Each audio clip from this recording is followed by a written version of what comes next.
Pernahkah kamu membayangkan mendaki gunung bersama teman-teman, tertawa, berfoto, menikmati alam, tapi di tengah perjalanan kamu menyadari sesuatu yang aneh. Kamu sendirian, sunyi, tak ada satupun suara, dan kamu mula sadar kamu tidak lagi berada di dunia yang kamu kenal.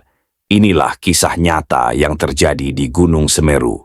Bukan tentang pendakian biasa, tapi tentang seorang pendaki yang hilang selama 4 hari. Bukan di hutan, tapi di antara dunia nyata dan dunia yang tak terlihat. Namanya Tono, 27 tahun.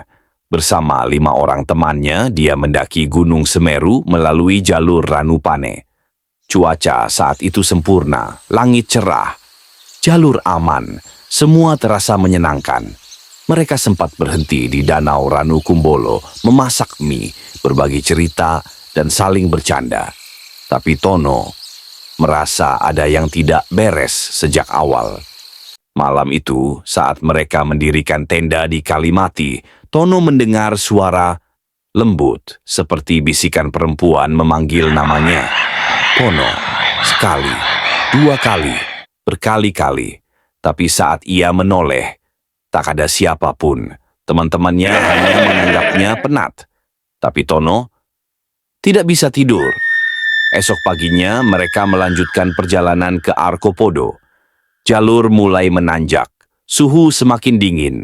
Dan saat mereka berhenti untuk minum, Tono yang berjalan di belakang tiba-tiba lenyap. Dalam sekejap mata, teman-temannya panik. Mereka kembali menyusuri jalur yang dilalui, memanggil namanya, memeriksa sekitar, tapi Tono seperti menghilang di telan kabut. Laporan dibuat. Tim SAR dikerahkan. Pencarian dilakukan dari pagi hingga malam. Tapi selama 3 hari penuh, tak satu pun jejak ditemukan. Seolah dia tidak pernah berada di sana. Hingga pada hari keempat, menjelang subuh, seorang warga desa Ranupane melihat sosok berjalan tertatih-tatih dari arah gunung. Wajahnya pucat, matanya kosong, pakaiannya kotor, tapi tubuhnya utuh. Itu Tono. Saat ditanya, dia hanya berkata dengan suara pelan, "Aku tak pernah merasa hilang, justru aku yang mencari mereka." Yang terjadi menurut Tono sungguh sukar dipercayai. Setelah berpisah dari rombongan, dia berjalan menyusuri jalur yang terasa asing. Kabut turun tebal, menutup segalanya. Dan ketika kabut menghilang, dia berada di tempat lain. Hutan yang sunyi. Pepohonan tinggi menjulang, tapi semuanya terlalu diam. Tidak ada suara burung, tidak ada angin, tidak ada sinar matahari. Lalu muncul seorang perempuan tua, berjubah putih, membawa lentera. Dia tidak bicara, hanya mengangguk dan memberi isyarat agar Tono mengikutinya. Selama 4 hari Tono tinggal di tempat aneh itu.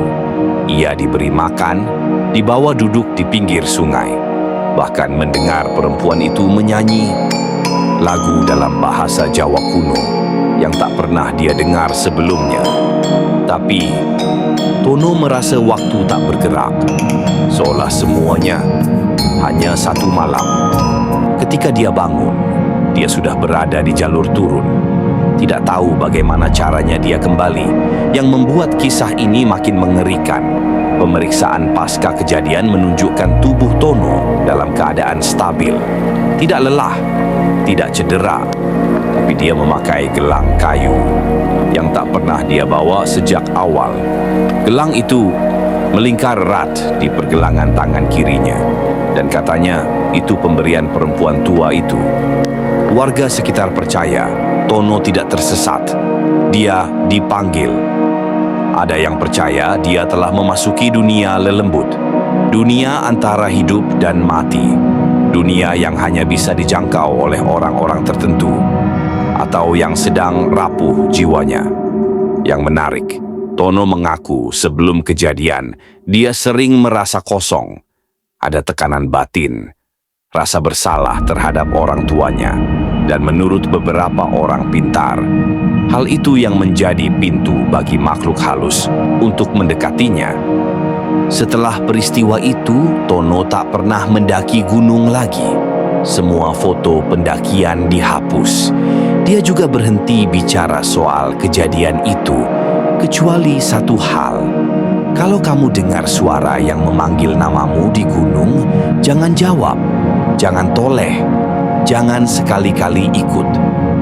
Kisah ini membuat kita bertanya, sejauh mana kita benar-benar memahami alam semesta ini? Apakah kita benar-benar sendiri di dunia ini?